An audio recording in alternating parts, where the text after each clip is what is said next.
Ako ng yelo niya eh. Nilalagay niya sa bulaklak niya. Teka, anong gagawin sa yelo?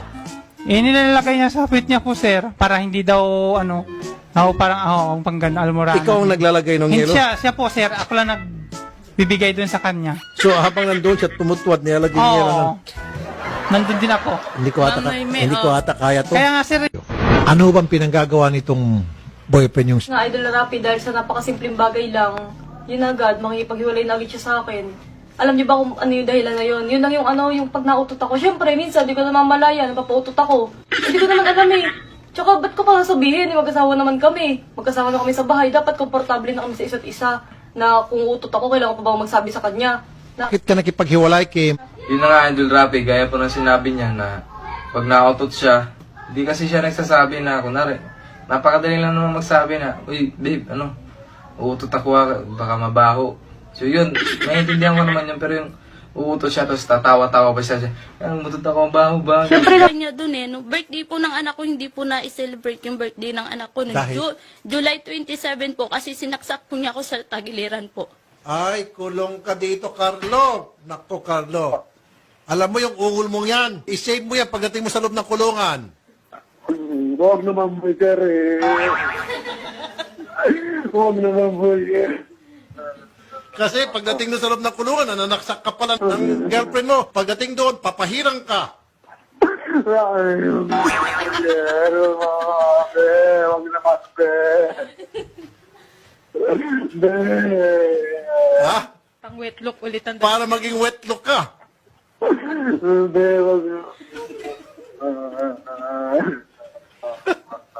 Sige na, tama na. Sumasakit na siya. Huwag naman, please naman, sir. Ha? Ano, no? Please naman. Told to the lady before you Okay. O, that she faked her pregnancy. She faked her pregnancy. Yes, So, paano lumabas yung bata kung peke? she told me that she is pregnant September 2016, and when April comes, when we decided to have ultrasound, OMG! yes, it's only 4 months. My gosh. I didn't know that. Now I know. Then after that, I don't want to let go of the both of them, so I decided to Tagalogin mo. ano? Ano? Bakit di ba pwedeng mag-English? Nahirapan ka kasi. That's fine. That's fine, di ba? Yes, go on. Ayaw mo bang malaman nila na pineke mo yung pagbubuntis mo? Hindi, nahirapan ka lang mag-English. Okay. Sir, kanina pa dumudugo yung ilong ko eh. That's fine, sir. So, Tagalogin na natin. So, dumating na sa puntong niloko mo ako sa pagbubuntis mo. Okay. Yun. And then, I was shocked na kabuhanan mo pero 4 months pa. wala eh. Magaling siguro. Magaling din naman ako. Driver ako, di ba? Shit lover. Pero shit lover. Magaling siya. Kumusta naman yung sex life Okay niyo? naman po. A week, 3 times a week. Malakas po. Malakas pa pong kumapit eh. Pag sarap na, siyempre, pag kapit na gano'n, ang lalaki pa naman ng kuko diyan sa... Sumisigaw. Opo, sumisigaw pa. Kumaulog. Sabi niya.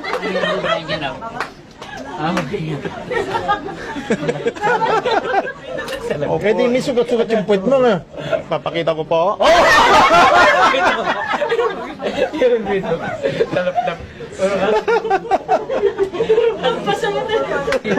Po sir, talaga. Balik sana siya, mahal naman ko. Gaano mo siya kamahal? Buong buhay ko, yung buhay ko po sir, parang kulang pa eh.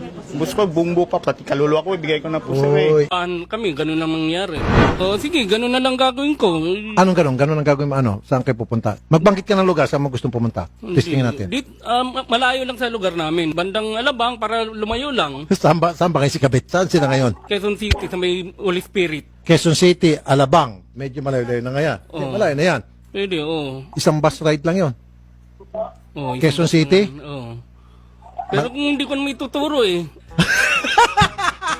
Isang bus lang eh. Siyempre.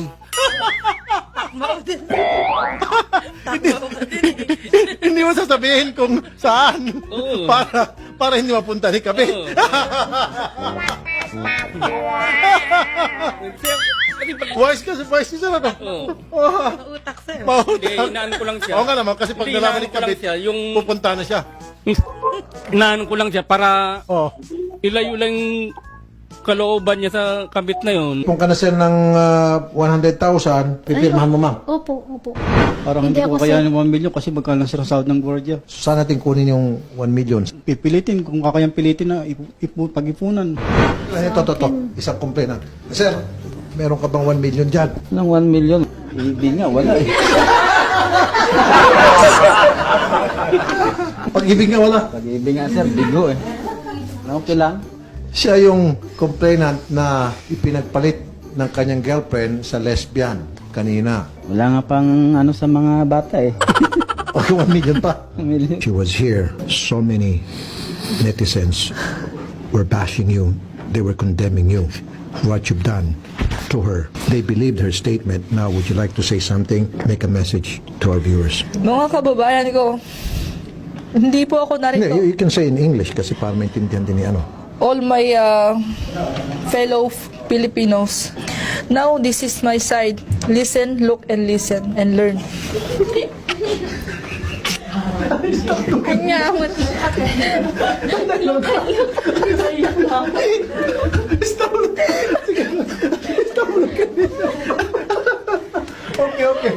Sige, okay lang yan. Okay. Tagalog na lang pala. Tagalogin mo lang sa mga kababayan naman natin pala to. Sige.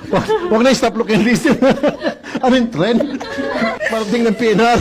Okay, sige. Ulit, ha? Tuloy lang. Sige, Tagalog na lang sa mga kababayan. Sa sandali lang. Hindi talaga lubos maisip na bakit ginawa sa akin. Okay, sir.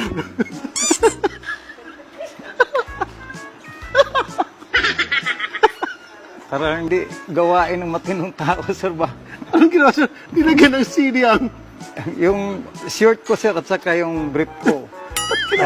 Kasi umpisa idol, yung sinuot ko brief at saka boxer shirt, dala ko pa galing Manila. So kaya hindi nag-absorb dito muna sa hita.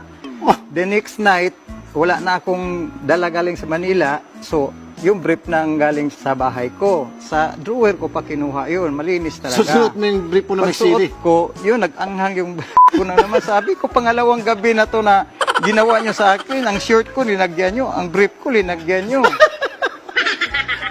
Paano nawala yung ano? Yung nag-ano ko, hindi man mawala. Ibabad ko sa tubig, saka shampoo, saka sabon. Nakuha ko ng udlot ng bayabas. Nilaga ko. Tapos ilagay ko ng tubig, maligam-gam. Yun, nawala. Nung ano na, yung sa bayabas. Okay, nawala. Nawala na yun. Tapos Hiling ay makausap yung kanyang mister na nagtatago sa ngayon. Iniwan daw kasi siya ng kanyang mister dahil sa mga utang. Pakita natin yung picture ni mister. Okay? Ayan, picture.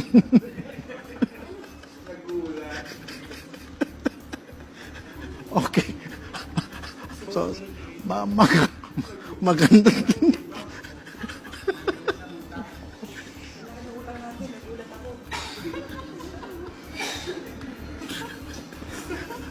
Picture yan, no?